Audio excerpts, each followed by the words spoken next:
रहे एक पहर घर अपने, पिछली रात रहे जब पहर, तब हरदास जी के मंदिर प्रदक्षिणा, देवे मेहनत जोर, देवे मेहनत जोर, एक दिवस हरदास जी।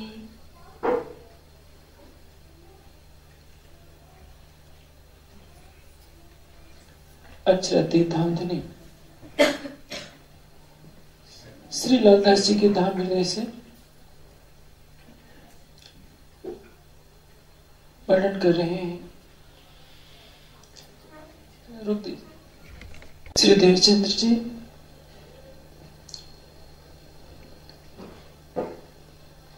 रात्रि के 12 बजे अपने सतगुरु जिनको मानना है अपने भावों से हरदास जी के यहां से घर वापस जाते हैं। लीलबाई जी के साथ विवाह हो चुका है, लेकिन उनके ऊपर जैसे लगता है कोई असर ही नहीं होता, क्योंकि परमधाम की ब्रह्म सृष्टि जब उसके अंदर विवेक जागृत हो जाता है तो संसार में रहते हुए भी वैसे ही रहती है जैसे पानी में कमल का फूल तो उगता है, लेकिन पानी से कभी दबता नहीं है। जब रहेगा पानी के ऊपर ही रहेगा। 12 से 3 तक शरीर को आराम देते हैं और 3 बजे पुनः पहुंच जाते हैं हरदास जी के यहाँ और मंदिर के चारों तरफ परिक्रमा देते हैं। किस लिए? दिखावे नए काहों को। किस लिए? अपनी आत्मा की जागृति के लिए। सवेरे से लेकर 3 बजे भोर से लेकर पुनः रात्रि के 12 बजे तक, यानी 18-21 घंटे का समय अपनी आत्मा को जागृत करने के लिए और शयन के लिए मात्र 3 घंटे। उनकी कसौटी अजीब तरह की है। एक दिन रात्रि के समय उठते हैं हरदास जी, देखते हैं कि मंदिर के चारों ओर परिक्रमा कौन दे रहा है। आवाज लगाते हैं। देवचंद जी कहते हैं कि गुरुदेव मैं हूं। हरदास जी पूछते हैं कि इतनी रात कैसे आ गए? कहते हैं कि मुझे पता ही नहीं चला, मैं भूलवश उजाला समझकर कि प्रातः काल हो गया है मैं चला आया, लेकिन ये तो प्रतिदिन की आदत थी। उनकी निष्ठा बद्धता ऐसी ही चलती रहती है। एक दिन एक विशेष घटना होती है। देवचंद जी सेवा में लगे हैं अपने गुरुदेव हरदास जी के। 4 आदमी एक बिच्छू को के काटे हुए व्यक्ति को लेकर के आते हैं, खाट पर लिटाकर। उस व्यक्ति को इतना जहर चढ़ रहा था कि वो बिल्कुल बेसुध हो गया था। हरदास जी ने बिच्छू का मंत्र सिद्ध किया हुआ था। उसकी भी शरण की प्रक्रिया में यह था कि मंत्र पढ़कर मूंछों पर हाथ फेरते थे और ऐसा करके बिच्छू का विष थोड़ी देर में उतार देते थे। हरदास जी ने बिच्छू का मंत्र पढ़ा, मूंछों पर हाथ फेरा और फूंक मारी। ऐसा करके उन्होंने जब 3 बार किया, पहली बार करने में उसको कुछ सावचेती से हुई, दूसरी बार में बिच्छू का विष काफी हद तक उतर गया और तीसरी बार में वो उठकर खड़ा हो गया। केवल आधी घड़ी, लगभग 10-12 मिनट लगे उनको ठीक होने में। जैसे ही वो स्वस्थ हुआ, उस व्यक्ति ने चरणों में साष्टांग प्रणाम किया हरदास जी को और कहा कि यदि आप नहीं होते तो आज तो मेरी मृत्यु थी। उनके साथ वालों ने कहा कि आप तो भगवान की तरह है, यदि आपकी कृपा नहीं होती तो हम तो इसको बचा ही नहीं सकते थे। वे उनका गुणगान गाते हुए चले गए। आपके मन में संशय होगा कि क्या यह संभव है कि कुछ मंत्र पढ़ा जाए और बिच्छू का विष भाग जाए? मनुष्य अपने अंदर छिपी हुई शक्ति को पहचान नहीं पाता है। जिस आदि नारायण के संकल्प मात्र से असंख्य लोक लोकांतर पल में बनते हैं, उसी आदि नारायण की चेतना तो हमारे अंदर है। हम अपनी शक्ति को खुद नहीं पहचान पाते। हमारी इस चेतना माया के विषयों में इतनी डूबी हुई है कि वो अपने स्वरूप को वैसे ही नहीं जान पाती है। जैसे हीरे को कीचड़ से लपेट दिया जाए तो उसका मूल्य हीरे के बराबर नहीं रहता। उसका मूल्यांकन केवल एक कीचड़ के ढेर के समान होता है। जब मन बाहर के विषयों से हटकर अंतर्मुखी होता है तो वही शक्ति उसके अंदर संयोजित होने लगती है। आत्म स्वरूप का बोध होते ही उसके अंदर वही शक्ति आ जाती है जो उस सृष्टिकर्ता के अंदर एक तरह से विद्यमान होती है। जैसे हमारे कमरे में तार है, पावर हाउस से बिजली आ रही है। इस तार का संबंध पावर हाउस से आने वाली बिजली से जब जोड़ दिया जाता है तो उसमें भी वही प्रकाश जलने लगता है जैसा इसके बाहर जल रहा होता है। जब तक पावर हाउस से संबंध नहीं जोड़ा जाए, हम कमरे में कितने भी अच्छे अच्छे बल्ब लगा लें, कितनी भी बिजली की फिटिंग करा लें, लेकिन बटन दबाएंगे तो बल्ब नहीं जलेगा। वैसे ही हम अपने अंदर निहित शक्ति को पहचान लें, विषयों से विमुख हो जाए तो हम भी आश्चर्यजनक कार्य कर सकते हैं। मंत्र शक्ति में यही होता है। होता क्या है, सिद्धियों में यही होता है। कोई व्यक्ति आकाश में उड़ता है, कोई व्यक्ति पानी पर चलने लगता है, कोई व्यक्ति एक साथ कई रूप धारण कर लेता है, कोई मूर्ति को भी चिंता कर लेता है। ये शक्ति कहां से मिलती है? अपने आत्म स्वरूप को जानने से, अपने आत्मा की शक्तियों को संग्रहित करने से। मंत्र में जप किया जाता है, मंत्र सिद्धि में जप करते करते मन को लक्ष्य पर केंद्रित जब किया जाता है और संकल्प किया जाता है कि विष दूर हो जाए तो विष दूर हो जाता है। कोई सिद्ध महापुरुष जिसने मंत्र सिद्धि नहीं की भी है, स्पर्श कर दे और संकल्प कर ले कि विष दूर हो जाए तो हो जाएगा। आजकल रेकी चिकित्सा चल रही है। इसमें क्या होता है, संकल्प मात्र से, संकल्प चिकित्सा के द्वारा असाध्य से असाध्य रोगों को दूर कर दिया जाता है। लेकिन ये योगियों की गुप्त विद्या है और योगी महात्मा लोग इसको प्रचारित इसलिए नहीं करते कि वो तो वैद्य बने रह जाएंगे। सवेरे से शाम तक उनके यहाँ रोग ठीक करने वालों की भीड़ लगी रहेगी, फिर वो साधना क्या करेंगे। हाँ, जो बहुत निकटस्थ शिष्य होता है उस पर ही ये विद्या प्रयोग की जाती है। स्पर्श चिकित्सा जैसे कि आपने बाइबल में पढ़ा है, किस तरह से ईसा मसीह स्पर्श मात्र से रोगियों के घाव को ठीक कर दिया करते थे। मनुष्य के मन में, जिसको दो भागों में बांटा जाता है, चेतन और अचेतन, मन तो एक ही होता है। जब हम शुद्ध संकल्प करते हैं कि ये हो जाए तो हो जाता है, वो उसमें होता क्या है, अंतर की निहित शक्तियां मन के माध्यम से कार्य कर जाती हैं और असंभव को संभव बना देती है। मेरे सामने की घटना है, एक बार हीरालाल महात्मा जी ने मेरे सामने यही प्रयोग करके दिखाया था। हाथ पर बिच्छू रख लिया और मेरी आंखों के सामने उस बिच्छू ने कई डंक मारे और मुस्कुराते रहे। मैंने पूछा कि ये शक्ति आपको कहां से मिली, क्या किया आपने? कहने लगे कि 20 से लेकर 1 तक की उल्टी गिनती में गिनते जाता हूं, कितना भी वो डंक मारेगा बिच्छू, उस पर कोई असर नहीं पड़ेगा। आज का विज्ञान तो इस बात को नहीं मानेगा। 20 से 1 तक की उल्टी गिनती तो हर कोई गिनता है, लेकिन इसमें केवल भाव निहित क्या है कि मंत्र की शक्ति को उतारना, मंत्र की शक्ति से यानी संकल्प शक्ति से, विचारों की शक्ति से हमें विष को दूर करना है और एक निश्चित समय के अंदर उस लक्ष्य को प्राप्त करने के लिए कई बार जप कर दिया जाता है और दृढ़ धारणा बना ली जाती है कि ऐसा करने से विष उतर जाएगा, और कोई चमत्कारिक बात नहीं है। यदि हम भी संकल्प करें कि हम शुद्ध बुद्ध आत्मा है, शुद्धवश बुद्धवश संसार माया परिवर्तितवश, मैं शुद्ध हूं, बुद्ध हूं, संसार की माया से अलग हूं, तो हम वैसा ही बनेंगे। यदि हम दिन रात यही सोचते रहे नकारात्मक विचार कि मैं पापी हूं, मैं क्रोधी हूं, मैं कामी हूं, मैं लोभी हूं, तो वैसे ही बन जाएंगे। इसलिए आप अपने अंदर नकारात्मक विचार कभी न सोचिए। ये सोचिए कि हम सच्चिदानंद परब्रह्म की लादनी शक्ति में हूं, मैं परब्रह्म की अर्धांगिनी हूं, मेरे ऊपर माया का कोई विकार नहीं। और ऐसे ही शुद्ध विचारों से आप रात को प्रियतम परब्रह्म का ध्यान कीजिए, अपने हृदय मंदिर में उनको विराजमान कीजिए और सो जाइए। किसी के प्रति राग द्वेष घृणा की भावना लेकर कभी न सहन कीजिए।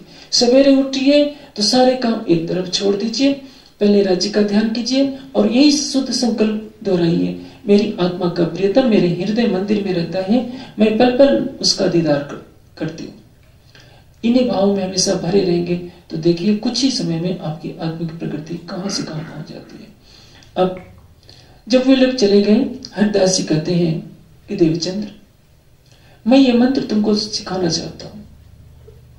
कई लोगों ने मुझसे सिफारिश की कि आप ये मंत्र बता दीजिए। मैंने उनको नहीं बताया, क्योंकि तुमने प्रत्यक्ष देखा, यदि ये मैं यहां नहीं होता और ये बिच्छू का मारा हुआ व्यक्ति यहां आता तो आज उसके प्राण नहीं बचने वाले थे।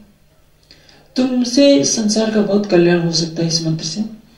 देवचंद जी बोले कि गुरुदेव, आपने जो मंत्र दिया है, यह मंत्र तो भवसागर से पार करने वाला है, जन्म मरण के चक्र से छुड़ाने वाला है। जब मनुष्य जन्म लेता है तो कितना कष्ट होता है, मरता है तो कितना कष्ट होता है।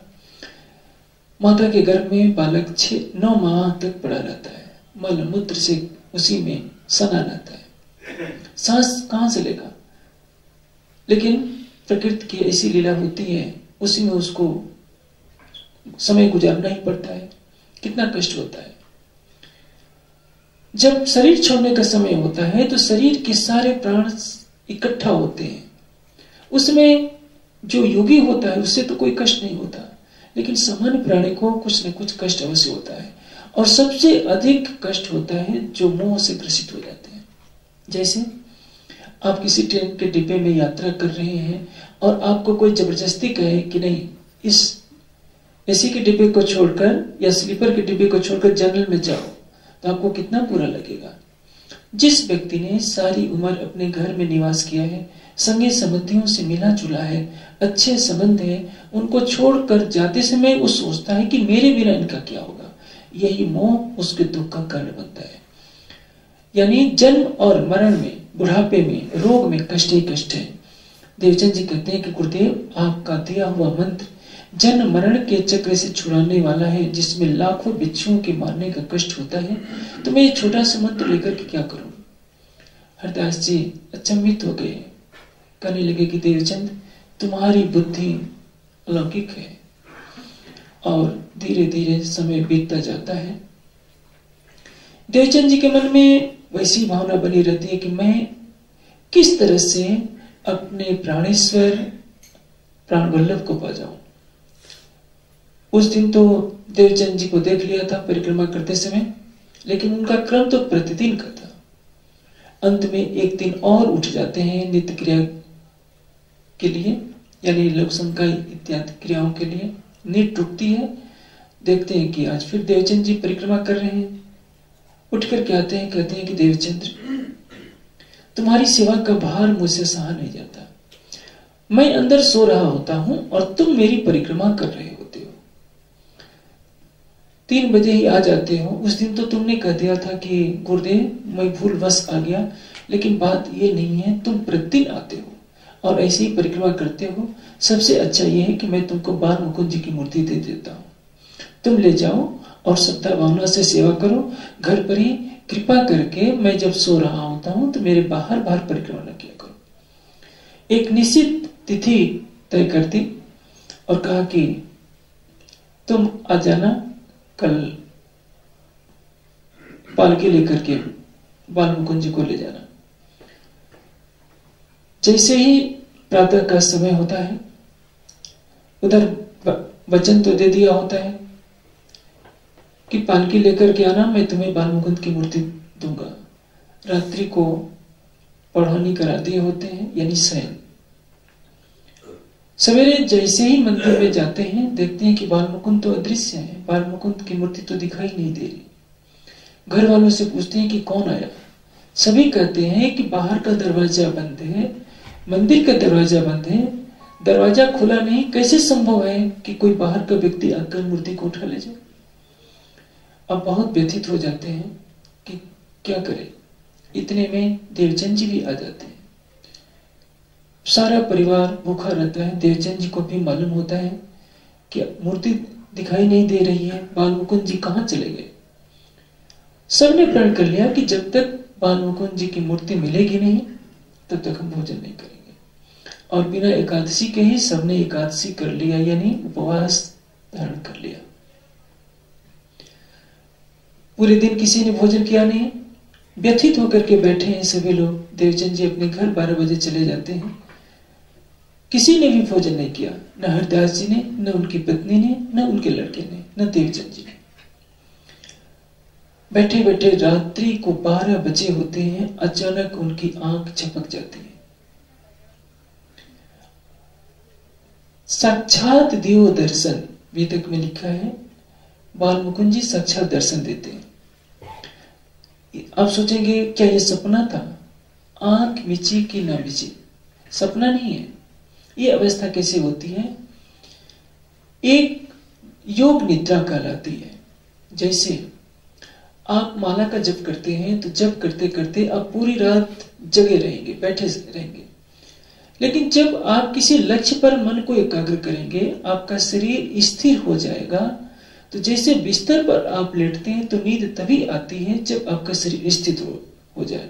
उसी तरह से जब आसन में आप बंध जाएंगे तो बिस्तर पर लेटने जैसी स्थिति बन जाएगी। और मन को जब आप किसी लक्ष्य पर केंद्रित कर रहे हैं, ज्योतिर्बिंदु पर, राज्य के किसी अंग में, तो मन जब तक केंद्रित रहता है तब तक तो दृश्य दिखेगा। पल भर के लिए ऐसा होगा कि मन की चंचलता जरा सी हटी नहीं, शरीर तो स्थिर हो गया, लक्ष्य से भटकते ही झपकी आ जाती है, निद्रा आ जाती है। लेकिन ये ध्यान रखिए कि पुनः निद्रा जैसे ही हटेगी आपका मन पुनः लक्ष्य पर चला जाएगा। दो स्थितियों में होगा। यदि आपके अंदर रजोगुण का प्रवेश है, तमोगुण का प्रवेश है, प्रवेश तो सभी के अंदर होता है, यानी रजोगुण तमोगुण का अंश अधिक है, तो झपकी टूटने के बाद मन में स्वप्न की धारा बह जाएगी। लेकिन यदि रजोगुण और तमोगुण नहीं है, बहुत अल्प मात्रा में है, सतोगुण की अधिकता है, आपकी साधना प्रगाढ़ है, तो झपकी टूटने के बाद आपका मन पुनः लक्ष्य पर ही जाएगा। यानी राज्य को देखते देखते यदि आपको निद्रा आ गई है हल्की सी, तो पुनः ध्यान में पुनः वही स्वरूप दिखने लगेगा। ध्यान में वैसे चिंतन में बैठे हैं हरिदास जी, और साक्षात बाल मुकुंद जी दर्शन देते हैं। पूछते हैं, ओ प्रभु जी आप कहाँ गए थे? बाल मुकुंद जी कहते हैं कि मैं तो कहीं नहीं गया, मैं तो वहीं पर था। देवचंद जी के गुरुदेव पूछते हैं हरिदास जी, प्रभु मैंने तो सारा खोल डाला लेकिन आप दिखाई नहीं दिए। बाल मुकुंद जी कहते हैं कि मैं इसलिए नहीं दिखाया क्योंकि तुमको इनके स्वरूप की पहचान नहीं है, सो तुमको इनके स्वरूप की वही नहीं पहचान, मैं इनकी सेवा ना सह सको ऐसा। बाल मुकुंद कौन है?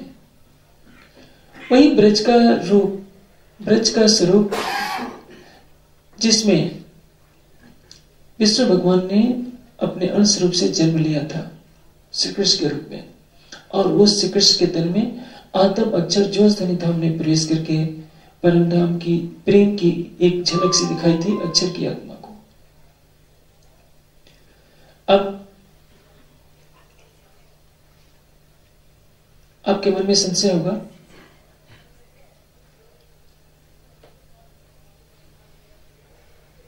कि कैसे वो मूर्ति अदृश्य हो गई। मूर्ति तो वही थी, अदृश्य इसलिए इस तरह से हुआ जाता है जैसे योगी किसी दृष्ट वस्तु में संकल्प कर लेता है तो नेत्रों की शक्ति को बांध देता है। वो सामने होता है लेकिन वो दिखाई नहीं देता। इसी तरह से बाल मुकुंद जी ने ऐसी लीला की थी कि उनकी मूर्ति तो वहीं पर थी लेकिन किसी को भी नजर नहीं आ रही थी।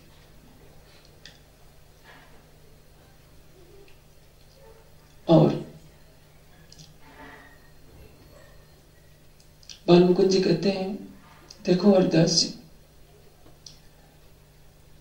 जिस देवचंद जी को तुमने अपना शिष्य समझ रखा है उनके बारे में तुम नहीं जानते। ये वही रासेश्वरी हैं।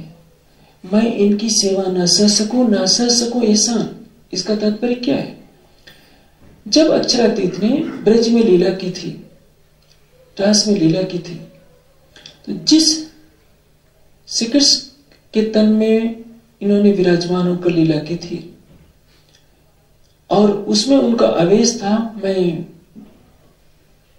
अपने अंश रूप से उस तन में विराजमान था। ये परम धाम की उस रासेश्वरी है जिन्होंने राधा के तन में विराजमान होकर लीला की, और इन्हीं की कृपा दृष्टि से मैं योग माया की अखंड सुख का अधिकारी बनाऊं, और तुम इनसे मेरी सेवा कराओ, तुम इनको मुझे दे देते, ये मेरी सेवा करें, तो इससे बड़ा अपराध और क्या हो सकता था। इसलिए यदि देवचंद जी दुखी हैं तो उन्हें बांके बिहारी के वस्त्रों की सेवा दे देना। यहां एक प्रश्न खड़ा होता है कि क्या मूर्ति में इतनी शक्ति है कि बाल मुकुंद जी उनकी सेवा नहीं सहन कर सकते थे? ये चीज ध्यान रखिए, मूर्ति पूजा से कभी भी दर्शन नहीं हो सकता। देवचंद जी को भी आगे दर्शन होगा, वो केवल ध्यान के द्वारा ही दर्शन होगा। हरदास जी जीवन भर पूजा पाठ करते रहे, 4-4 बार स्नान करते थे, सच्चे हृदय से पूजा पाठ करते रहे मूर्ति की। मूर्ति ने कभी दर्शन नहीं दिया, लेकिन उस दिन क्यों दर्शन हो गया? पहली बात तो यह है कि देवचंद जी के स्वरूप की पहचान करानी थी। दूसरी विशेष बात यह है कि उसके माध्यम से एक संदेश दिया जाना है। एकाग्र मन हो चुका है हरदास जी का, एकाग्र विरह में डूबे हैं, और जैसे जैसे झपकी लगी उनका मन एकाग्र हुआ, और उसी एकाग्र अवस्था में बाल मुकुंद जी का दर्शन हुआ।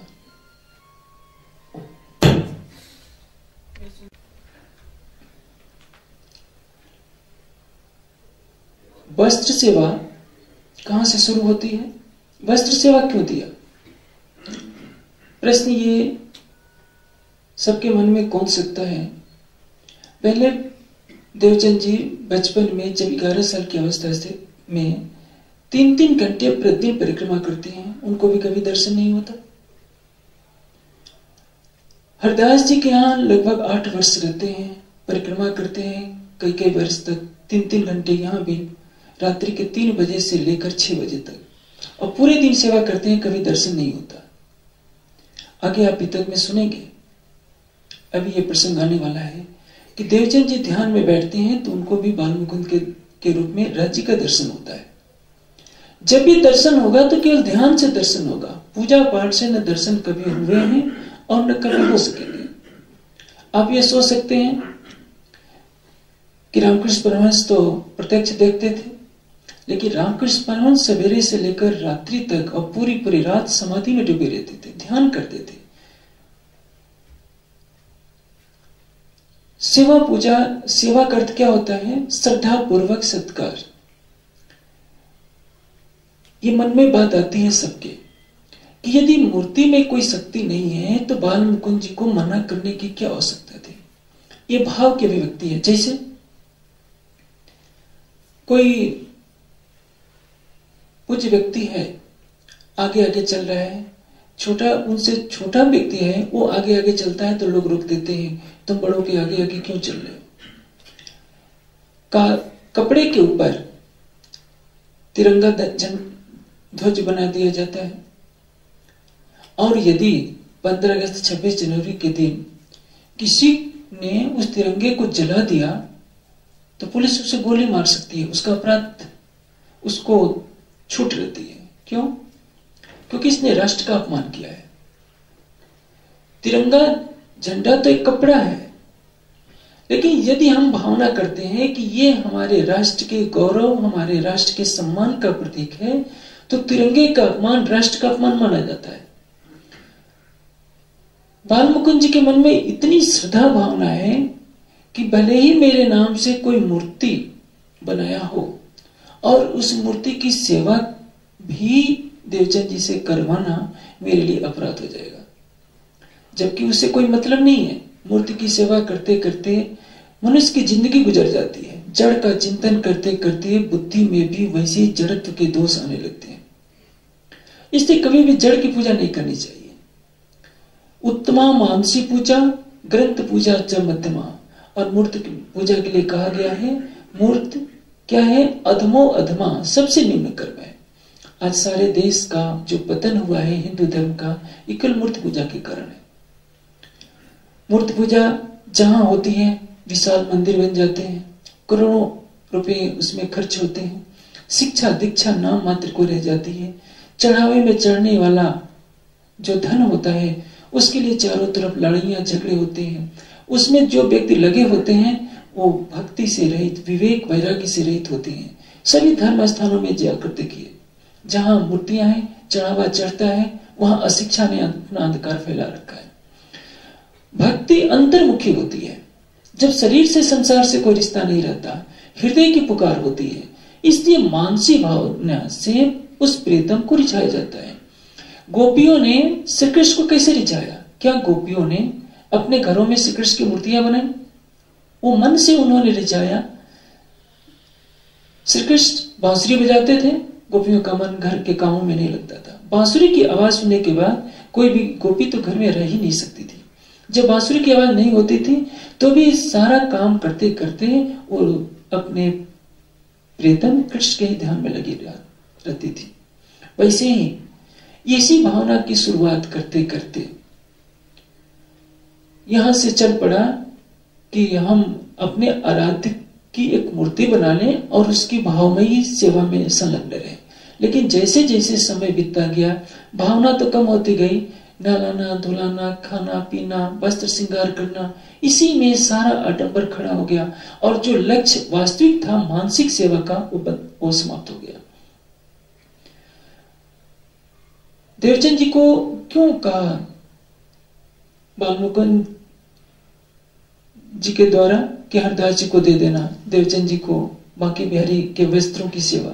इसलिए कि वस्त्रों का कोई आकार नहीं है, वस्त्र का तो कोई ध्यान करेगा नहीं, वस्त्र को ले जाकर के रख देंगे। जैसे कोई बहुत नजदीकी व्यक्ति होता है और वो भेंट में कोई वस्त्र देता है, कलम दे दे, कुछ और दे दे, तो उसको बहुत सहेज करके रखा जाता है। लोग लाखों रुपया तो दे देंगे, लेकिन अपने किसी प्रिय वस्तु की 100 रुपये की भी दी हुई वस्तु को लाखों रुपयों से ज्यादा कीमती मानते हैं। इसलिए बालमुकुंद जी ने हरदास जी से कहा कि जो बांके बिहारी के वस्त्र हैं उनको दे देना, उसकी ये सेवा करेंगे। क्योंकि वस्त्र भले ही ले जाएंगे, वस्त्र को तो रखना ही पड़ेगा। ध्यान करेंगे तो ध्यान के द्वारा दर्शन होगा, आगे ये घटना आएगी। इसलिए आज समाज में दुर्भाग्यवश राधा कृष्ण की मूर्तियों को मंदिरों में पधराना शुरू हो गया है। और जैसे ये प्रक्रिया बढ़ती जाएगी, ये समाज और अंधकार में भटकता जाएगा। संसार के किसी भी पंथ में जहां जड़ की पूजा होगी, मूर्ति पूजा होगी, वो समाज शिक्षा के दृष्टि से, भक्ति के दृष्टि से, ज्ञान विवेक वैराग्य शील आदि सभी गुणों से रहित होता जाएगा। ये मूर्ति पूजा पतन की तरफ ले जाने वाली है। अब देवचंद जी के स्वरूप की पहचान कराते हैं हरदास जी को बालमुकुंद जी। कहते हैं कि हरदास, तुमने नहीं पहचाना, तुम उनसे सेवा करवाते हो, अपने जूठे बर्तन तो तुम धुलवाते रहे हो, इसलिए तुम्हारे प्रायश्चित का एक ही तरीका है कि तुम देवचंद जी के स्वरूप को पहचान कर उनके प्रति श्रद्धान्वित हो जाओ। क्योंकि तुम मेरी आराधना करते हो और मेरे आराध्य तो वो हैं, उनके अंदर वही रासेश्वरी विराजमान है जिनको तुमने आज तक जाना नहीं। तुम एक शिष्य के रूप में मानते रहे हो। अब पूछते हैं हरदास जी की, बताइए आप कहाँ हैं? कहा कि जाकर के देखो, मैं सिंहासन पर बैठा हूं। जाते हैं हरदास जी मंदिर में, खुश होकर देखते हैं कि हर बालमुकुंद जी तो ही विराजमान है। बार बार चरणों में प्रणाम करते हैं और ये खुशी बताने के लिए चल देते हैं बाजार में, क्योंकि तब तक प्रातः काल हो गया होता है। उधर से देवचंद जी भी आ रहे होते हैं। देवचंद जी को देखते ही साष्टांग चरणों में हरदास जी लेट जाते हैं। देवचंद जी हक्का बक्का रह जाते हैं कि गुरुदेव आप ये क्या कर रहे हैं? यदि गुरु ही शिष्य के चरणों में साष्टांग लेट जाए तो शिष्य को तो आश्चर्यजनक लगने वाली बात है। आज दिन तक देवचंद जी चरणों में प्रणाम किया करते थे हरदास जी के, और आज हरदास जी चरणों में शीश झुका रहे हैं। दोनों हाथों से पकड़कर देवचंद जी उनको उठाते हैं कि गुरुदेव, ये तो मेरे ऊपर कितना बड़ा अपराध हो गया कि आप मेरे चरणों में प्रणाम कर रहे हैं। हरदास जी कहते हैं कि देवचंद, मेरे से बहुत बड़ा अपराध हो गया। आपके स्वरूप की पहचान तो आज रात में बाल मुकुंद जी ने प्रत्यक्ष दर्शन दिया और इसी कारण से आज मुझे दर्शन हो गए, अन्यथा इतनी उम्र मेरे बीत गई, मुझे कभी भी दर्शन नहीं हो सके थे। आपके अंदर वही राधा जी हैं। और बाल मुकुंद ने स्पष्ट कहा कि आपके कारण ही मुझे योग माया के ब्रह्मांड में अखंड ब्रज का रस स्वादन करने को मिल रहा है। मैं तुमसे सेवा नहीं करवा सकता। मैंने जो कुछ भी आपसे सेवा करवाई हो, मेरे अपराधों को क्षमा किया जाए। महानता क्या होती है? जो जितना महान होता है उतना ही विनम्र होता है। उसे कभी अपनी किसी शक्ति का, ज्ञान का, ऐश्वर्य का अहंग नहीं होता। देवचंद जी को मालूम हो गया कि मैं राधा हूं, लेकिन जरा भी अहंग नहीं। अब देवचंद जी कहते हैं कि गुरुदेव, आप जो कह रहे हैं वो आपकी भावना है, मेरे लिए तो आप मेरे गुरुदेव ही रहेंगे। अब चल करके दिखाइए कहाँ है बाल मुकुंद जी की मूर्ति। दोनों आते हैं, पूरे घर में आनंद फैल जाता है कि बाल मुकुंद जी कहीं गए नहीं थे। अब हरदास जी बांके बिहारी के वस्त्रों की सेवा दे देते हैं। श्री देवचंद जी को देवचंद जी अपने घर ले जाकर के सेवा करने लगते हैं। सेवा की उनकी अजब सी रीति है। परिवार तो इतना निर्धन है कि अच्छे भोजन प्रतिदिन बन नहीं सकते। देवचंद जी अपने आराध्य को रिझाने के लिए कुछ अच्छे अच्छे पदार्थ रख लिए होते हैं, घी, चावल, मूंग, खांड वगैरह। थोड़ा सा केवल भोग लगाने मात्र के लिए बनाते हैं और स्वयं भोजन कैसा करते हैं? रूखा सूखा, जो परिवार में बनता है। क्योंकि भावना सबसे बड़ी होती है, इष्ट खाता नहीं है। जिस परमात्मा को हम भोग लगाते हैं वो कभी खाते नहीं है। हमारा समर्पण कितना है, यही भोग है। यही देखा जाता है कि हम खाते समय उस प्रीतम को याद करते हैं कि नहीं, समर्पण हम करते हैं कि नहीं। यदि हम भोजन से पहले, स्वयं भोजन करने से पहले वो भोजन परमात्मा के नाम पर समर्पण करते हैं, तो यही हमारी भावना बढ़ते बढ़ते प्रेम में परिपक्व हो जाती है कि अपने प्रेमास्पद के बिना हम कैसे भोजन कर लें। आजकल भारतीय संस्कृति में जहां पुराने संस्कार हैं, सबको मालूम है, कोई भी पतिव्रता पत्नी पति के आए बिना भोजन करना नहीं चाहती।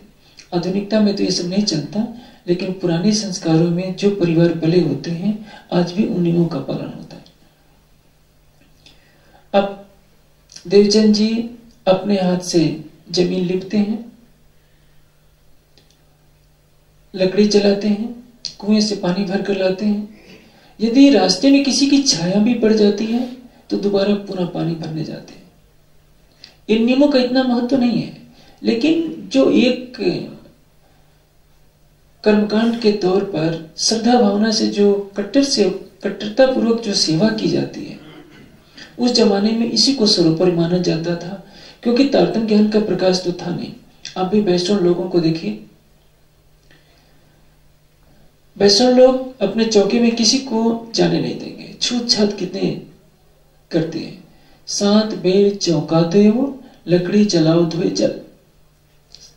7 बेर स्नान करेंगे, लकड़ी भी धो करके जलाएंगे, लेकिन ऐसा नहीं कि इससे परमात्मा मिल जाएगा। जब भी प्रियतम से मिलन होगा तो हृदय के विरह और प्रेम के द्वारा ही मिलन होगा। बिहारी जी को तारतम्य ज्ञान का आगे कभी प्रकाश नहीं मिला होता है। ये प्रसंग आगे आएगा। आज समाज में यही विकृति चल रही है। बाह्य कर्मकांडों को ही सबसे बड़ी चीज मान ली जाती है। अंदर की शुद्धता सर्वोपरि है, न कि बाहर की शुद्धता। अब देवचंद जी को तारतम्य मिला नहीं, परिणाम क्या होगा? जैसी उस जमाने में जो कि कुछ विधि थी कि हाँ इस तरह से सफाई से हम भोग लगाएंगे तो हमें इष्ट का दर्शन होगा, वैसा वो सब कुछ कर रहे हैं। एक दिन उनकी पत्नी लीलबाई आकर कहने लगी कि पतिदेव, आपका ये जो काम है मैं इसमें सहयोग देना चाहती हूँ, क्योंकि मोहल्ले की जितनी महिलाएं हैं सब मुझे ताना मारती है कि लीलबाई तू कैसी पत्नी है, तेरा पति जमीन लिपता है, तेरा पति चूल्हा जलाता है और तुम आराम से बैठी रहती हो।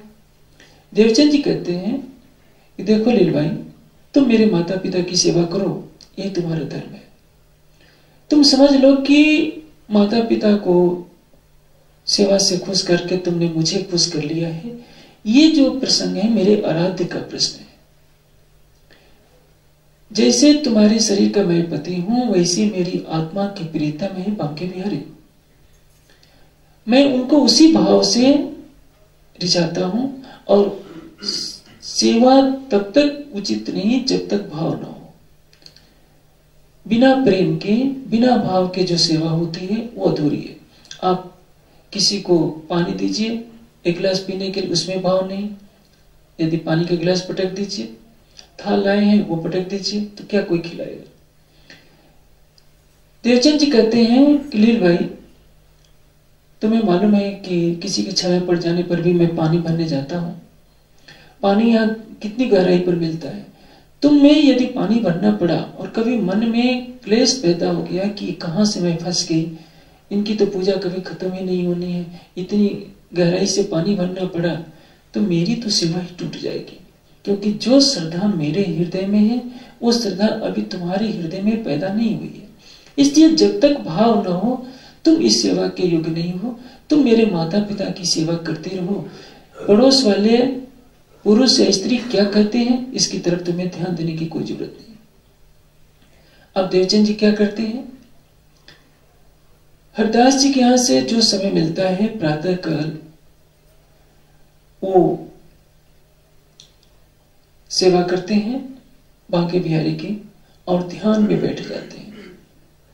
ध्यान में अखंड ब्रज का ध्यान करते हैं, क्योंकि उनको ऐसा लगा था कि मैं राधा हूं, क्योंकि बाल मुकुंद जी ने बता दिया था हरदास जी को कि ये राधा जी हैं, तो वे अपने को राधा मानकर श्री कृष्ण का ध्यान करने लगते हैं।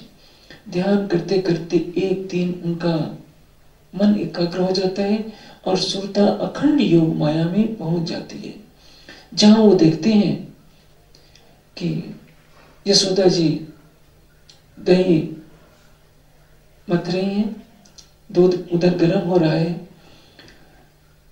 यशोदा जी इसके पास जाकर पूछते हैं कि कृष्ण जी कहाँ है?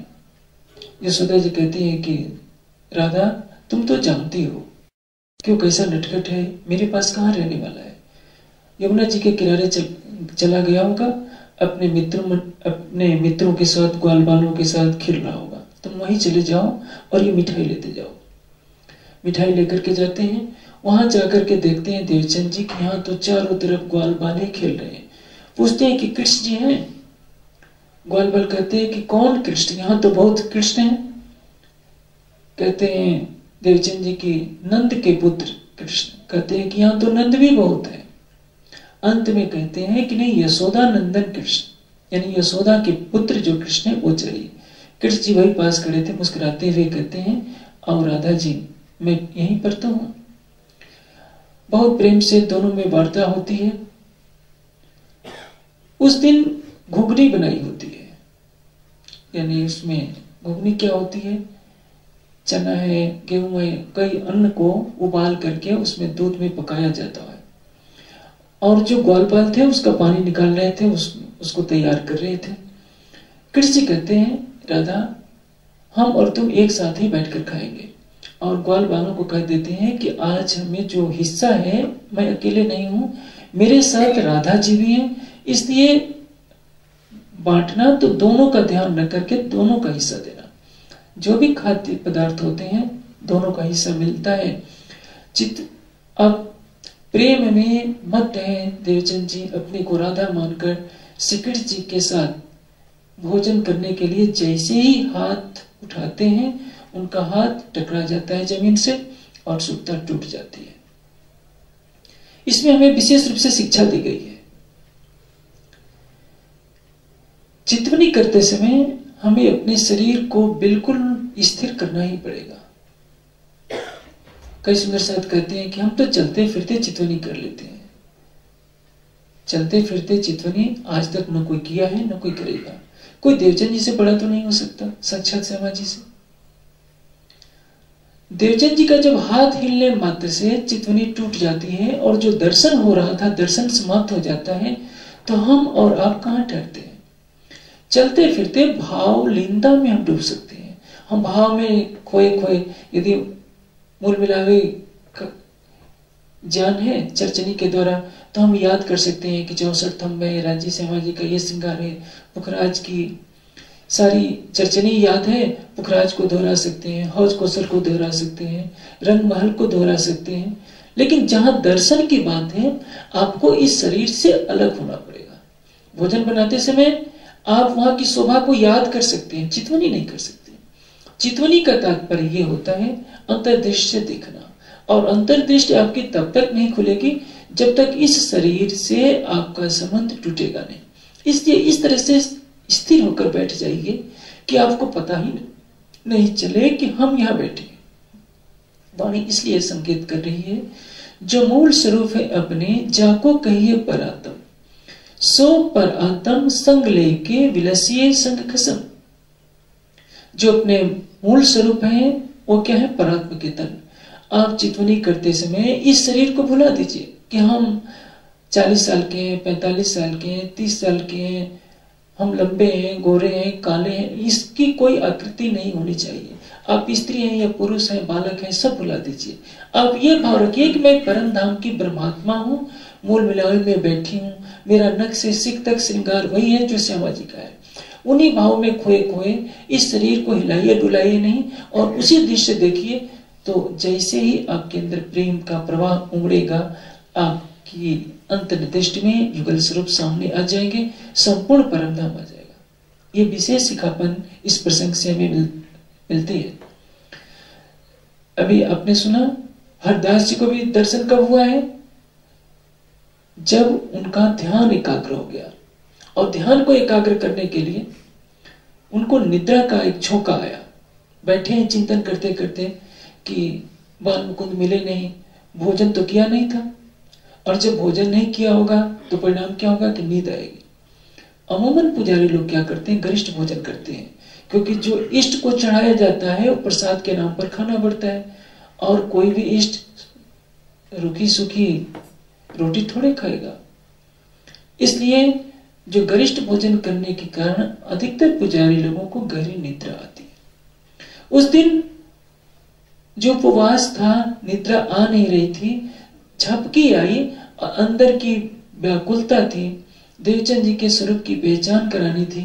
कारण से सब कुछ होता गया, और उसी मन की एकाग्रता में उनका ध्यान लग गया और दर्शन हो गया। इसीलिए मैं कहता हूं कि रात्रि को सोने से पहले आप 10 मिनट का भी ध्यान अवश्य कीजिए। हो सकता है शरीर बहुत थका मादा हो, 1 घंटा ध्यान नहीं कर सकते, 2 घंटे नहीं कर सकते, 5 मिनट तो कर सकते हैं। सारी बातें भुला दीजिए, सोने से पहले राज्य का ध्यान करते हुए युगल स्वरूप को दिल में बसाते हुए सो जाइए, ताकि किसी भी तरह से आपके हृदय मंदिर में वही भावना बसी रहे। सपने भी आएंगे तो राज्य के आएंगे। जिस दिन आपका मन एकाग्र हो जाएगा, क्योंकि सोते समय मन की वही अवस्था हो जाती है जो समाधि में होती है। सोते समय आप अपने को याद नहीं रखते हैं, समाधि में भी आप अपने शरीर का आभास नहीं रख सकते, क्योंकि मन चित्त बुद्धि अहं से परे वो लीला हो जाती है। और जब तक ये प्रवृत्ति रही है समाज में, तब तक समाज आगे बढ़ता रहा। और जहां टन टन पोपो शुरू हुआ, घंटे घड़ियाल बजते हैं, भोग लगाया जाता है, पुजारी लोग गरिष्ठ पदार्थ खा करके सो जाते हैं, महंत लोग सो जाते हैं, वो भक्ति का कहीं नाम निशान नहीं रहता। इसलिए जो भी आगे बढ़ा है अध्यात्म में ध्यान के द्वारा बढ़ा है। देवचंद जी को ध्यान टूटने का कष्ट तो बहुत हुआ, लेकिन क्या कर सकते, स्नेह बांधा इन स्वरूप से समझ गए कि मैं सचमुच में राधा ही। अभी तारतम्य ज्ञान का प्रकाश नहीं मिला है, प्रकाश मिलेगा तब समझ में आएगा कि मैं राधा हूं कि मैं श्यामा जी हूं। अभी तो कृष्ण के साथ लीला कर रहे हैं, कृष्ण के साथ तो राधा ही रूप में जाएंगे। अब उस वही प्रक्रिया चलती रहती है। अंत में हरदास जी राय देते हैं कि देखो देवचंद जी, मेरे पास जो कुछ ज्ञान था मैंने आपको दिया, और आप तो मेरे आराध्य के भी आराध्य हैं, यानी बाल मुकुंद जी भी आपको अपना आराध्य मानते हैं, तो मेरे पास कुछ नहीं है। सबसे अच्छा यही रहेगा कि आप हलार देश में नौतनपुरी चले जाइए। वहां राधा वल्लभ पंथ के सबसे बड़े आचार्य कांजी भट्ट रहते हैं, वो भागवत से आपकी संतुष्टि कर सकते हैं। अब देवचंद जी निर्णय लेते हैं कि अब हलार देश चला जाए। वहां पहुंचते हैं, माता पिता भी वहां पहुंच जाते हैं, और वहां पहले से उनके कई संगे संबंधी रहा करते थे, क्योंकि मत्तु मेहता कौरबाई ने सोचा कि एक ही बेटा है, जैसी इसकी इच्छा, किसी कारण से तो किसी तरह से विवाह के बंधन में बांधा गया है। जब इनका मन ही है नौतनपुरी चलने का, व्यापार ही अपना पेशा है, तो वहां भी व्यापार कर सकते हैं। अब मंदिर में कांजी भट्ट कथा करते हैं। कथा करते समय वो बाट देखते हैं कि जब तक देवचंद जी न आ जाए तब तक वे कथा प्रारंभ नहीं करते। जो मंदिर में आने वाले जो बड़े बड़े धन्ना सेठ साहूकार और जो अग्रगण्य जो चौधरी लोग होते हैं, चौधरी का तात्पर्य ये होता है जिन्होंने पैसा दे करके मंदिर बनवाया होता है, वो हमेशा अपना दबदबा चाहते हैं। उनमें वास्तव में भक्ति नहीं होती, ज्ञान की प्यास नहीं होती है, लेकिन जो पैसा खर्च करता है वो सोचता है कि मेरा वर्चस्व होना चाहिए। ये मनुष्य की प्रवृत्ति है। उन लोगों को बुरा लगता है कि ये अभी लड़का एक आ गया, क्योंकि जब देवचंद जी पहुंचे थे उनकी उम्र थी मात्र 26 साल। 26-27 साल के लड़के के लिए कांजी भट्ट कथा न करें, तो जो इतने साल से कथा सुनते आ रहे हैं, बूढ़े हो गए हैं, और जिन्होंने इतना अपना धन लगा दिया मंदिर बनाने में, उनकी प्रतीक्षा न हो और एक नए नए लड़के की प्रतीक्षा हो, उनको कहां से सहन हो सकता है। एक दिन उन्होंने बोल ही दिया कि भट्ट जी, ये देवचंद नाम का लड़का आया है, इसके लिए तो आप बाट देखते हैं, आपने तो कभी हमारी प्रतीक्षा की नहीं, क्या आपको ये ज्यादा धन देते हैं क्या हमसे। कांजी भट्ट बोलते हैं कि देखो भाई, मैं किसी से कोई आशा नहीं रखता, यदि धन मिलेगा तो आप जैसे धनवान लोगों से मुझे दक्षिणा मिल सकती है, लेकिन देवचंद तो बेचारी गरीब है। मैं कथा में क्या कह रहा हूं आप लोगों को कुछ पता नहीं होता, पूरा का पूरा अध्याय छोड़ दो, आप लोग तो औपचारिकता निभाने के लिए कथा सुनने आते हो, लेकिन देवचंद जी ऐसी शख्सियत है, 2 श्लोक भी यदि मैं न कहूं, यदि उनके आने से पहले मैं 2 श्लोक कह देता हूं, वो नहीं सुने होते हैं तो घर पहुंच जाते हैं और मुझसे दोबारा आग्रह करते हैं कि भट्ट जी मुझे उन 2 श्लोकों का अर्थ पुनः सुना दीजिए। इसलिए मुझे मजबूर होकर उनकी प्रतीक्षा करनी पड़ती है। मैं अपने पारिवारिक खर्च के लिए दूसरा व्यवसाय करता हूँ, कथा सुनाना मेरा व्यवसाय नहीं है। मैं स्वांतः सुखाय, अपने सुख के लिए, अपने मानसिक संतोष के लिए मंदिर में कथा करता हूँ, क्योंकि वो मंदिर भी राधा कृष्ण का मंदिर था, श्याम जी का मंदिर यानी राधा कृष्ण का मंदिर। वैसे श्याम शब्द के अनेकों अर्थ होते हैं। श्याम सौंदर्य का प्रतीक है।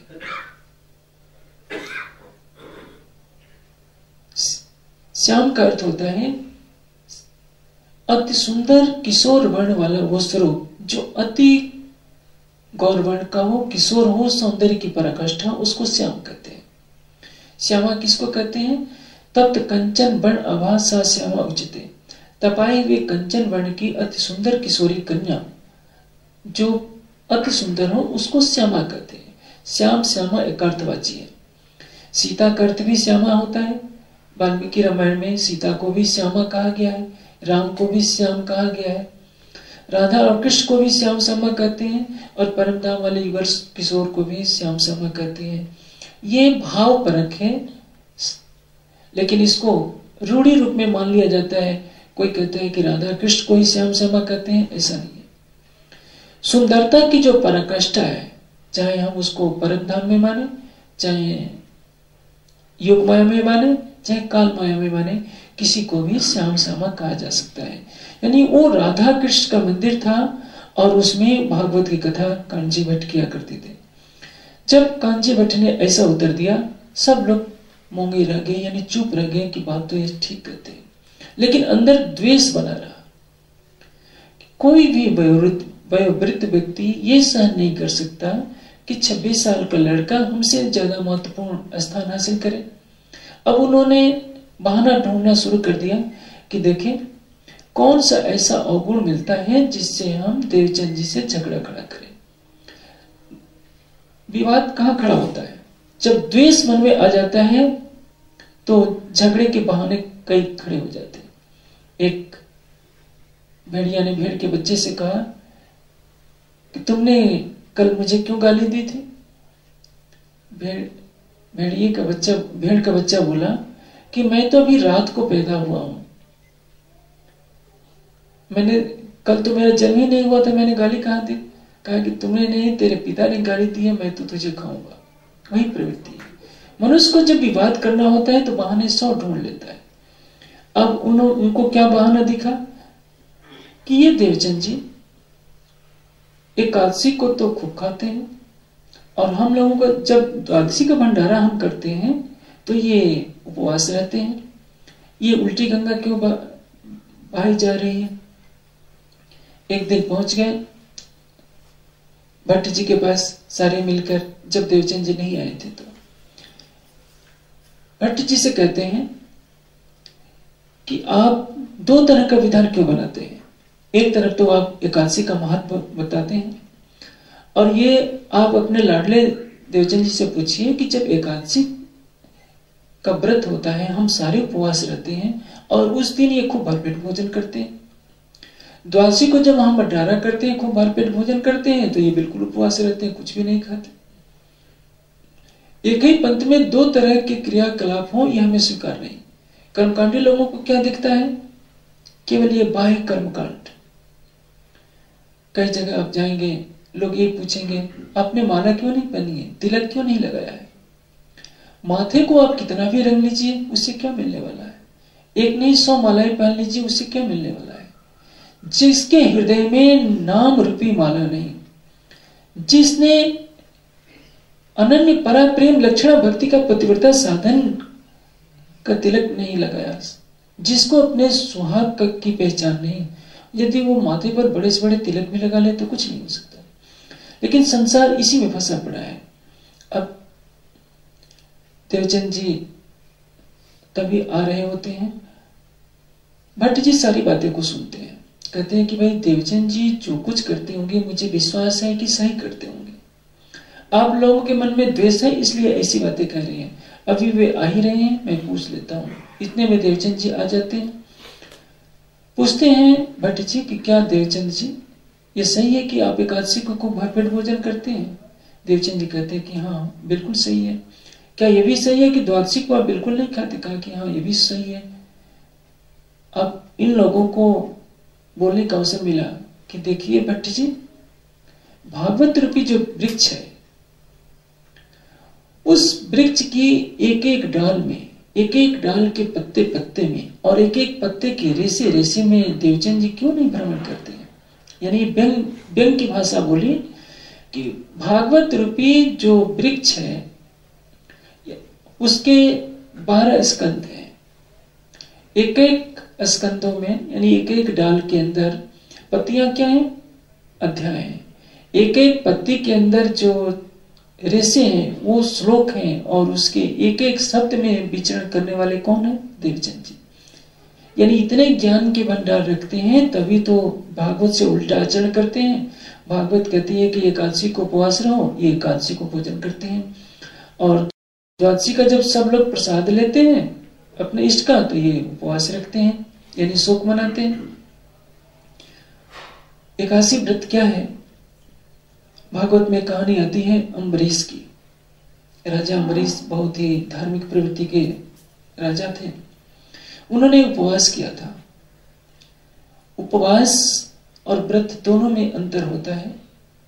उपवास को व्रत नहीं कहते हैं, लेकिन पौराणिक मान्यता में उपवास को ही व्रत माना जाता है। और वो उपवास क्या होता है? सिंघाड़े का आटे का हलवा खा लिया, आधा लीटर दूध पी लिया, फल भी खा लिया और पुट्टू के पकौड़े भी खा लिए। उपवास तो कुछ रहा नहीं। आजकल ऐसे ही उपवास मनाया जा रहा है, साधारण भोजन से भी ज्यादा गरिष्ठ। व्रत का तात्पर्य यह होता है कि हम दृढ़ संकल्प लें, हम सत्य का आचरण करेंगे, मन वाणी कर्म से किसी का हृदय नहीं दुखाएंगे, दूसरों के धन को मिट्टी के समान समझेंगे, हर स्त्री को मां का रूप देखेंगे। ये व्रत है। ये तो कोई करता नहीं। सब उपवास रख लेते हैं, कहते हैं कि हम व्रत रखते हैं। प्रत्येन दीक्षाम आपनोत, दीक्षा आपनोत दक्षिणा, दक्षिणा आप श्रद्धाम आपते, श्रद्धया सत्यम आपते। व्रत से दक्षिणा, व्रत से दीक्षा, दीक्षा से दक्षिणा, दक्षिणा से श्रद्धा और श्रद्धा से सत्य को प्राप्त किया जाता है। यदि आपने दृढ़ संकल्प कर लिया कि हमें प्रतिदिन चितवनी करनी है, ये क्या होगा? व्रत। इस व्रत से आपने एक दीक्षा ले ली, एक संकल्प कर लिया कि ये करना है। वही चितवनी की प्रक्रिया, यही व्रत आपके अंदर श्रद्धा पैदा करेगी और यही श्रद्धा बढ़ते बढ़ते प्रेम में परिवर्तित होकर आपको राज्य का दर्शन करा देगा। हमारे समाज में भी उपवास की प्रक्रिया चलती है। कोई उपवास रखता है, कोई उपवास रखता है। उपवास के लिए ऋषियों ने विधान किया है कि रात्रि को भोजन न करें। वैज्ञानिक भी मानते हैं, जो चिकित्सा शास्त्र के अच्छे ज्ञाता है वो भी मानते हैं कि रात्रि को जठराग्नि मंद पड़ जाती है। रात्रि को जितनी ही देर से भोजन करेंगे और जितना ही गरिष्ठ भोजन करेंगे वो पाच्य नहीं हो सकता। परिणाम क्या होता है? मनुष्य जितना खाता है वो पूरी तरह से पाचक न होने से शरीर में अनेक रोगों को जन्म देता है। जठराग्नि उपवास के समय में शरीर के दोषों को पचा देती है। जैसे आपने फल खा लिया, पपीता खा लिया, केले खा लिए, अमरूद खा लिया, जो भी भोज्य पदार्थ होता है परिपक्व होता है तभी वो पाचक पचता है और उससे जो रस बनता है, रक्त वगैरह से बनता है। शेष स्थूल भाग मल के रूप में निकलता है। आपके शरीर में इतनी जठराग्नि है कि सारे भोजन को पचा जाती है। आप कच्चा चना खाते हैं वो भी पच जाता है। कैसे? वो जठराग्नि पच जाती है।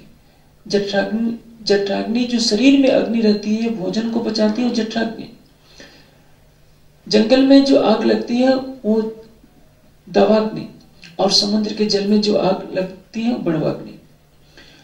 सूर्य में भी अग्नि है, पानी में भी अग्नि है, वृक्षों में भी अग्नि है और आपके शरीर में भी अग्नि है। यदि आप कुछ दिन पानी न पिए तो लगेगा कि शरीर ही हमारा जल जाए। योग की ऐसी क्रियाएं होती हैं जिसके द्वारा आप शरीर को भस्म कर सकते हैं, लेकिन वो केवल योगियों तक सीमित है, उसको मैं मंच पर नहीं कह सकता। देवचंद जी के साथ यही बात हो रही होती है। अभी मैं प्रसंग बता रहा था अम्बरीश की कहानी। अम्बरीश उपवास रखे होते हैं भागवत की मान्यता के अनुसार, लेकिन वैदिक परंपरा में कोई एकादशी नहीं करता। ये पौराणिक मान्यता है, विष्णु भगवान को के भक्तों के द्वारा चलाई हुई। एक भोजन करने का जो समय होता है उसको पारण करना कहते हैं। जब स्नान करके शाम को भोजन किया जाता है, अचानक उसी समय दुर्वासा ऋषि आ जाते हैं, कहते हैं कि मैं स्नान करने जा रहा हूं अपने शिष्यों के साथ, और जब तक मैं आऊं नहीं राजा आप मेरी प्रतीक्षा कीजिएगा। उधर वो स्नान करने जाते हैं और इधर पारण का समय हो जाता है। उनके सलाहकार पंडित वर्ग कहता है कि महाराज आप अब यदि आपने समय पर भोजन नहीं किया, पालन नहीं किया, अपना उपवास नहीं तोड़ा, तो ये तो उचित नहीं होगा। ऋषि की प्रतीक्षा आप न कीजिए, भोजन कर लीजिए। समय बीता जा रहा है। अब उनकी बाट न देखते हुए अम्बरीश ने भोजन कर लिया। दुर्वासा थोड़ी देर में आ गए और कहे कि तुम कितना अपराधी हो कि मेरी प्रतीक्षा तक नहीं कर सकते, मेरे बिना भोजन कर लिए। उन्होंने कृत्या राक्षसी उत्पन्न कर दी राजा को मार डालने के लिए, क्योंकि दुर्वासा ऋषि तो क्रोध के साक्षात स्वरूप ही थे। राक्षसी राजा को खाने के लिए जैसे दौड़ती है, विष्णु भगवान का सुदर्शन चक्र पीछा करता है, कृत्या को मार डालता है और वो अब दुर्वासा ऋषि का पीछा करना शुरू कर देता है। दुर्वासा ऋषि अपनी प्राण रक्षा के लिए शंकर जी के पास जाते हैं, ब्रह्मा जी के पास जाते हैं, इंद्र के पास जाते हैं। सभी मना कर देते हैं कि हम आपकी रक्षा नहीं कर सकते। विष्णु भगवान के पास भी जाते हैं कि भगवान आप अपने सुदर्शन चक्र को रोक लीजिए। विष्णु भगवान कहते हैं कि मेरा भी बस नहीं है, आप मेरे भक्त अम्बरीश के पास जाइए, वही अम्बरीश आपको क्षमा दान कर सकते हैं। दुर्वासा ऋषि आकर क्षमा मांगते हैं तो सुदर्शन चक्र वापस जाता है। ये दर्शाया गया है कि एकादशी व्रत करने वाले की रक्षा स्वयं विष्णु भगवान करते हैं, यानी दुर्वासा ऋषि से भी उन्होंने रक्षा की। बस इतनी सी महत्ता है। देवचंद जी कहते हैं कि भट्ट जी ये बिल्कुल सही बात है। एकादशी को सब लोग उपवास रखते हैं और भोजन का झंझट नहीं होता है, तो कथा उस दिन बहुत ज्यादा होती है, धुनी कथा होती है। इसलिए मैं भी भरपेट शरीर को आहार देता हूं, क्योंकि शरीर ही साधन है। शरीर माध्यम खलु धर्म साधन। शरीर धर्म के लक्ष्य तक पहुंचाने का साधन है, साध्य नहीं है। साध्य और साधन में अंतर होता है। साध्य कौन है? परमात्मा। साधन क्या है? शरीर। यदि हमारा शरीर बूढ़ा हो जाता है, बैठने की ताकत नहीं रहती, और उसमें वैराग्य जगता है कि हम ध्यान करते, परमात्मा का भजन करते, कुछ सेवा करते, लेकिन पश्चाताप होता है कि अब मेरा शरीर साथ नहीं दे रहा। और जब शरीर मजबूत होता है तो हमारा मन संसार में फंसा रहता है। उस समय शरीर की कीमत का एहसास होता है। इसलिए शरीर को स्वस्थ रखिए लक्ष्य को पाने के लिए। शरीर से मोह न रखिए, लेकिन शरीर से काम लेना है, इसलिए इसको साधन मानकर स्वस्थ रखना आवश्यक होता है। देवचंद जी कहते हैं कि जब मेरी आत्मा को आहार मिल जाता है तो मैं शरीर को भी दूना वैसे ही आहार देता हूं। द्वादशी को आप लोग शरीर का आहार देते हैं, आत्मा का आहार तो कुछ होता नहीं। बट जी आप उस दिन कथा नहीं करते। मैं सोचता हूं कि जब मेरी आत्मा को आहार नहीं मिला तो मैं शरीर को भी आहार नहीं दूंगा, क्योंकि ये जो भागवत ग्रंथ है परब्रह्म की लीला रस का इसमें मनोहर वर्णन किया गया है। अखंड ब्रज लीला, रस लीला का वर्णन जो इसमें किया गया है वो मेरी आत्मा का आहार है। और जब वो मिलता है तो जीव को अखंड मुक्ति मिलती है। लेकिन एकादशी से क्या मिलेगा? स्वर्ग का साधन। महाप्रलय में स्वर्ग भी नहीं रहेगा, वैकुंठ भी नहीं रहेगा, तो मैं स्वर्ग और वैकुंठ का साधन क्यों करूं एकादशी का पालन करके? मैं तो केवल अपनी आत्मा को आहार देता हूं और वही विधि अपनाता हूं जिससे मुझे आत्मिक आनंद मिले। जब देवचंद जी ने ये बात कह दी तो सबके सिर नीचे हो गए और सबने अपने भूल माने कि सचमुच देवचंद जी की जो सोच है वहां तक कोई भी नहीं पहुंच सकता। समय बीतता जाता है। देवचंद जी निष्ठाबद्ध होकर के भागवत का श्रवण करने जाते। भागवत क्या है? हरिद्वार के अंदर पद्धति में बताया जाता है कि भागवत क्या है? शास्त्र श्रवण श्री भागवत। लेकिन ये बुद्ध जागृत का ज्ञान नहीं है। देवचंद जी तभी तक भागवत सुनेंगे जब तक उनको प्रीतम की प्राप्ति नहीं हो गई होती है। 2 बार दर्शन हो चुका है। पिया किए थे प्रसन्न, 3 बेर दिए दर्शन। पहली बार बारात के पीछे जाते जाते हुआ था, जब विरह में दौड़ पड़े थे कि मैं दौड़ते हुए भी अपने लक्ष्य तक मैं पहुंच जाऊंगा। उसमें संसार का ध्यान नहीं था। हमें दर्शन क्यों नहीं होता है? हर व्यक्ति सोचता है कि अमुक को दर्शन हो गया, मुझे क्यों नहीं दर्शन होता? दर्शन न होने में दो कारण है। हमारे और धनी के बीच में संसार आगे आ गया होता है। देवचंद को भी पहली बार दर्शन कब होता है? जब उनको कुछ नहीं दिख रहा है, एक ही दिख रहा है लक्ष्य कि मुझे परमात्मा को पाना है। ये बारात वाले मुझे अपने साथ नहीं ले जाएंगे तो मैं दौड़कर भी चला जाऊंगा। सब तरह से समर्पित होकर जब उनकी तरफ मुड़ा जाता है तो अवश्य मिलता है। और दूसरी बार चितवनी में दर्शन होता है। जब मन एकाग्र हो गया तो प्रीतम मिल गया। कहीं दूर नहीं है, घूम फिर करके अपने दिल में ही आना पड़ेगा। हम शरीर को, संसार को भुला दे, बस हमारे और उसके बीच में कोई दूरी नहीं। पर्दा तू ही करत है, अंतर न अड़े। जैसा बाहर होते हैं जो होए ऐसा दिल, तो अदकिन पीव न्यारा नहीं माहे रहे हिलमिल। हमारी आत्मा उनमें है, वो हमारी आत्मा में है। हम हक में, हक हम में, और हक बिना सब ख्वाब। ये मंदिर, आश्रम, मठ जो कुछ बने हैं वो तो हमारे जीव तक ज्ञान पहुंचाने के लिए मात्र है। अंत में सबको बुलाकर हमें मन को एकाग्र करना पड़ेगा, उसमें विरह का रस देना पड़ेगा। प्रेम का जैसे ही रस आएगा हमारे हृदय मंदिर में वही प्रीतम की छवि बस जाएगी। अब निष्ठाबद्ध होकर के प्रतिदिन जाते हैं भागवत कथा का श्रवण करने के लिए। किस लिए? उधर भागवत की कथा सुन करके आते हैं, घर आकर वैसे ही अपने बांके बिहारी के वस्त्रों की सेवा करते हैं, वैसे ही अखंड में ब्रजरास का ध्यान करते हैं। निष्ठाबद्ध उनका सारा कार्यक्रम चल रहा है। शरीर केवल कहने के लिए संसार में है, इसके पहले वो सारी साधनाएं कर चुके होते हैं, लेकिन लक्ष्य नहीं था। मन में तो लक्ष्य था कि हमें प्रीतम को पाना है, लेकिन वो कौन है, कहाँ है, कैसा है, ये किसी ने बताया ही नहीं था। हरदास जी के माध्यम से पता चला था कि भजमन श्री वृंदावन कुंज बिहारी नित्य विलास, साकार और निराकार से परे अखंड बेहद मंडल में जो रास बिहारी श्री कृष्ण है, ब्रज बिहारी श्री कृष्ण है, उनका ध्यान करो। अब ब्रज बिहारी का दर्शन हो भी चुका है। आगे की मंजिल क्या है, अब आप सुनिए किस तरह से उनके साथ क्या घटना घटित होती है। धीरे धीरे समय गुजरता जाता है। जब आप राज्य को पाने की राह में चलते हैं तो माया पीछे पीछे आपके साथ अवश्य चलेगी। जो कार्य जितना कठिन बड़ा होता है उसमें कठिनाइयां भी उतनी आती है। यदि आप IAS बनना चाहते हैं तो आपको 15 घंटा पढ़ना ही पड़ेगा, और क्लर्क बनना है तो 2 घंटे पढ़ाई कीजिए, इंटरव्यू के बाद क्लर्क बन जाएंगे, लेकिन IAS तो नहीं बन सकते। यदि आपको प्रीतम का साक्षात्कार करना है तो संसार की तृष्णाओं को ठोकर मारनी पड़ेगी।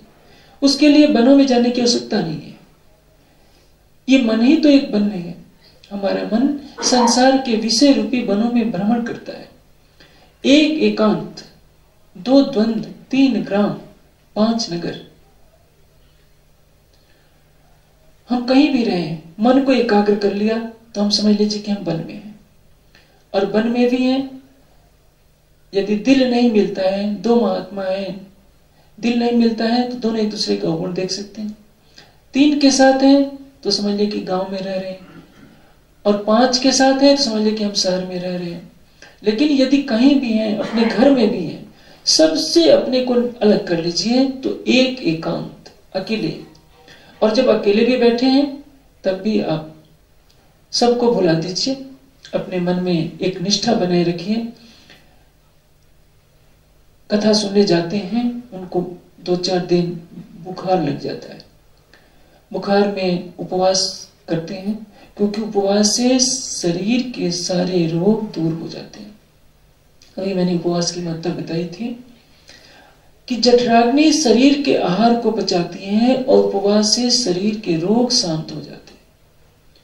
पशु पक्षियों को देखिए, जब वो बीमार पड़ते हैं तो दवा तो उनको कुछ मालूम नहीं। हर प्राणी, चाहे कुत्ता हो, गाय, बैल, भोजन बंद कर देते हैं, और भोजन बंद करने से जो उनकी जठराग्नि है शरीर के रोग के सारे कीटाणुओं को दूर कर देती है। प्राकृतिक चिकित्सा वालों ने पता लगाया है कि कैंसर तक में ये उपवास चिकित्सा काफी लाभकारी होती है। उस जमाने में आजकल की तरह डॉक्टरों की बहुतायत नहीं रहती थी। देवचंद जी को भोजन किए हुए कई दिन बीत जाते हैं, लंघन कहते हैं उसको, क्योंकि बुखार चल रहा है, ये अपनी कथा बंद कर नहीं सकते, भोजन छोड़ रखा है, शरीर कमजोर हो जाता है। अंत में एक दिन जब माता पिता ने देखा कि शरीर ज्यादा कमजोर हो रहा है तो वैद्य को बुला लाए। वैद्य ने नाड़ी देखी, कहते हैं कि इनको तो सन्निपात ज्वर हो गया है, यानी बुखार ज्यादा बिगड़ गया है। मैं दवा इस शर्त पर दूंगा कि ये बाहर ना निकले, क्योंकि बाहर निकलते ही हवा लगेगी और इनका बुखार बिगड़ करके मस्तिष्क ज्वर हो जाएगा। सन्निपात ज्वर उसको कहते हैं जिसमें मस्तिष्क काम करना बंद कर देता है, बुखार मस्तिष्क तक पहुंच जाता है, उसमें बचाना बहुत कठिन हो जाता है। जैसे ये बात कही, उनकी माता जी बोल पड़ी कुंवर बाई कि वैद्य जी ये तो किसी का कहना मानने वाले नहीं, कितने भी मना किया जाए कि कथा सुनने न जाओ, ये कथा सुनने जरूर जाएंगे। वैद्य ने जो दवा की पुड़िया दी थी ले ली कि तब तो मैं दवा नहीं दूंगा, यदि ये कथा सुनने जाएंगे, हवा लगेगी, बुखार बिगड़ेगा तो मैं कलंकित होऊंगा यदि कोई अशुभ घटना हो गई तो। पिता से कहते हैं मत मेहता कि वैद्यराज आप अपनी दवा दे दीजिए, इनकी क्या शक्ति है कि वो चले जाएं, ये मेरा काम है। और आपको मालूम है कि पिता का व्यवहार तो सत्ता परक होता ही है। देवचंद जी कहते हैं कि भाई मैं तो जरूर जाऊंगा। वैद्य ने अपनी औषधि दे दी और ये उनको काढ़ा दे दिया गया। उसके बाद देवचंद जी जाने के लिए तैयार होते हैं। पिताश्री ने रास्ता बंद कर दिया, दरवाजा बंद कर दिया। देवचंद जी दरवाजा खटखटाने लगे, लेकिन वो कहां मानने वाले थे। कहते हैं कि मैं मरूंगा नहीं, कठोर शब्दों में बोला, रे मूर्खों मैं मरने को नहीं। हृदय में जब वीरा हो और उस वीरा को जब कुचला जाता है तो उसमें कोई कुछ रिश्ता दिखाई नहीं देता। देवचंद जी के अंदर विरह की आग है कि मुझे अपने आराध्य की कथा सुनने जानी है, परिवार के लोग इसी मोह जाल में फंसे हैं, मुझे रोक रहे हैं कि मुझे मेरी तबीयत बिगड़ जाएगी। पिताश्री जिद में आ गए कि नहीं, तुम्हें तो मैं जाने ही नहीं दूंगा, दरवाजा बंद है, क्या कर सकते थे। अंत में बेहोश होकर के गिर जाते हैं। माता कभी भी सहन नहीं कर सकती कि मेरे लाडले को कुछ हो जाए, और बहुत घबराहट में व्याकुल होकर के पुकारने लगी। अपने पति को भी कठोर शब्द कहने लगी कि आपने जबरदस्ती क्यों रोका, यदि जबरदस्ती नहीं रोकते तो आज देवचंद जी की हालत तो नहीं होती, क्योंकि उनका चेहरा पीला पड़ जाता है, आंखें फिर जाती हैं। पिताश्री भी घबरा जाते हैं, कहते हैं कि देवचंद उठो उठो। कोई पानी की छींटे मारता है, कोई हवा करता है। माँ घबरा करके कहने लगती है कि हाय ये क्या हो गया, हमें तो रुकना नहीं चाहिए था। धीरे धीरे लगभग एक घड़ी बीत जाती है। उनके कान में जोर से कहते हैं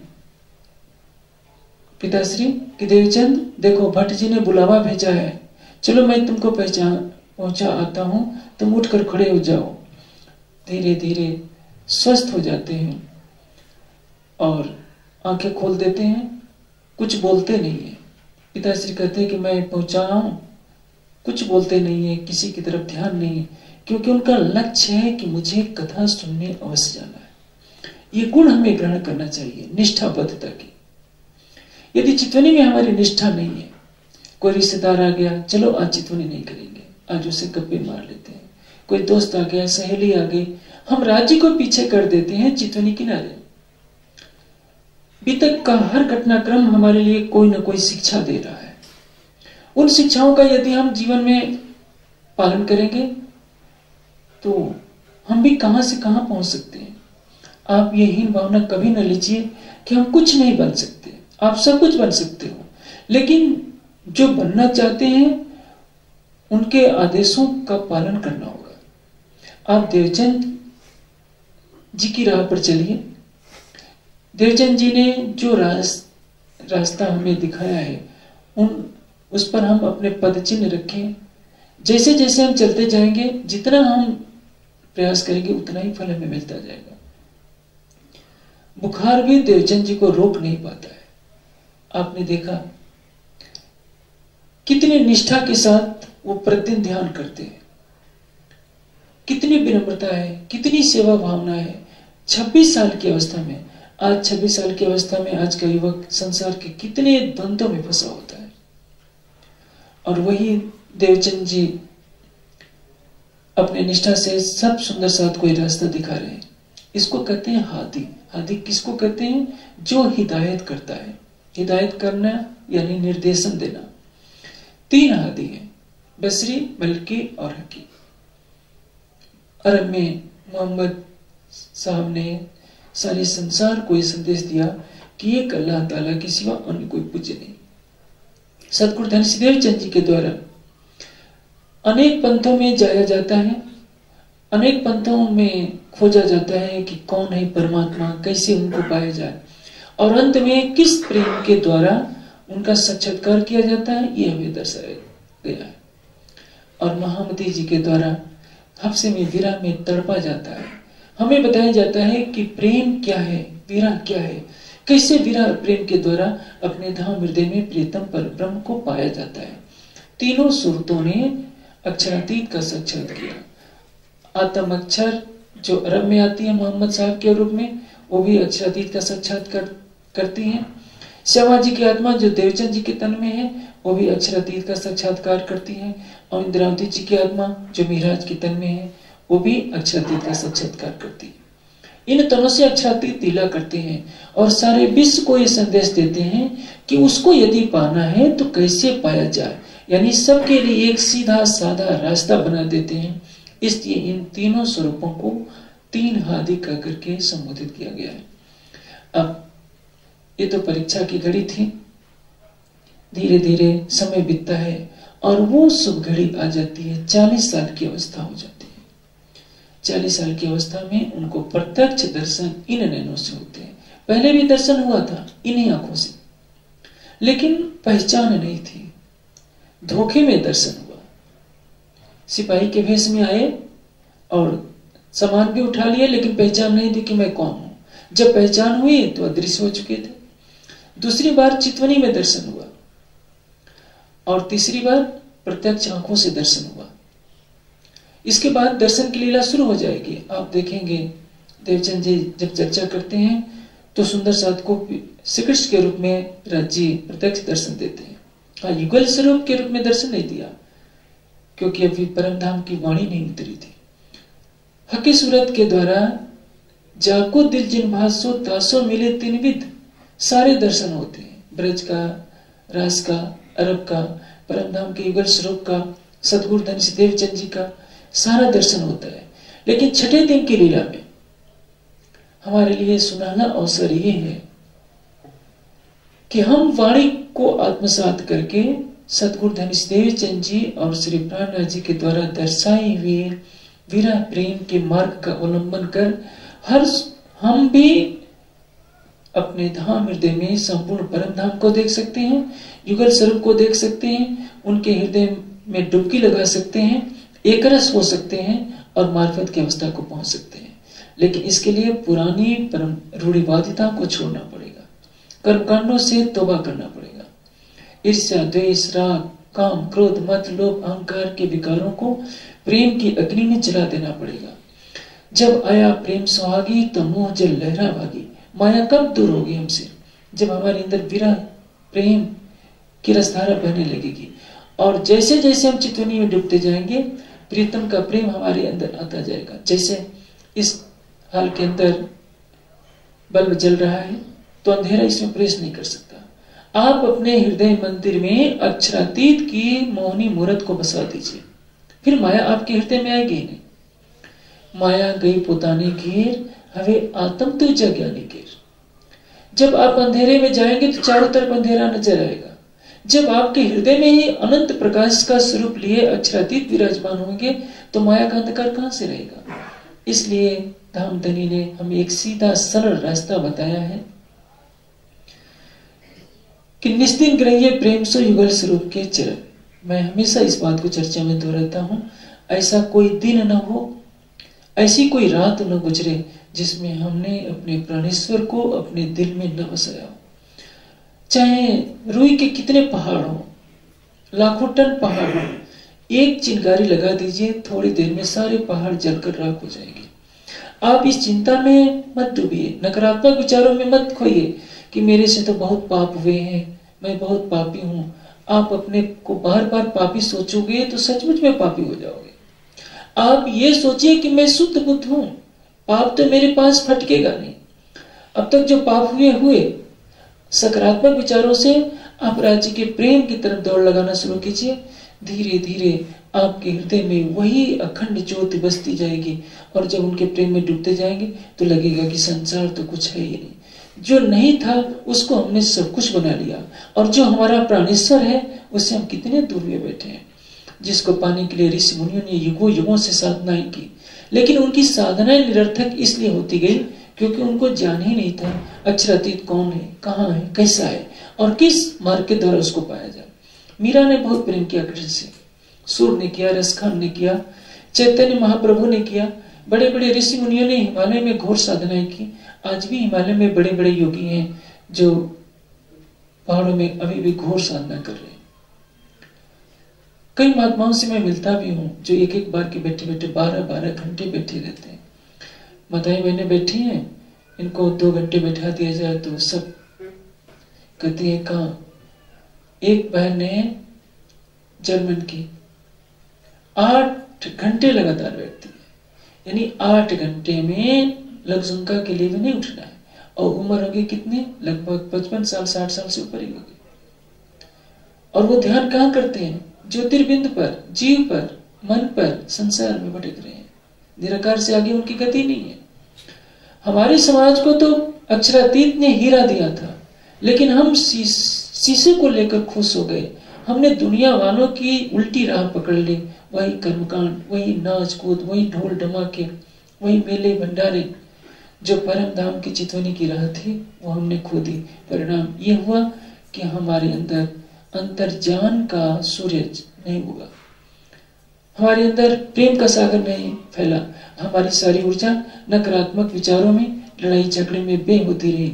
आज की भी तक हमारे लिए शिक्षा दे रही है कि हमें कितनी निष्ठा के साथ चितवनी के पावन पथ पर चलना होगा। यदि हम चलते हैं तो कभी भी शक न कीजिए कि राज्य हमको नहीं मिलेंगे। जो हमारा है वो अवश्य मिलेगा। केवल ये है अपने हृदय में जो पर्दा पड़ा है माया का, इसको हटाना है, और ये हटेगा चितवनी के द्वारा। इसलिए कोई भी सुंदर साथ ऐसा न रहे जो चितवनी न करता हो। अब कल वर्णन होगा कैसे राज्य का दर्शन होता है, क्योंकि आज समय का अभाव है। राज्य का दर्शन श्यामा जी के आत्म को होता है। क्या क्या बातें होती हैं वो आप कल सुनेगा। फिर यहाँ से पथ लिया, फिर यहाँ से पथ लिया, होए चली फुर्सत, होए चली फुर्सत। दिन दिन चढ़ते गए, दिन दिन चढ़ते गए, यही कसनी की हद, यही कसनी की हद, यही कसनी की हद।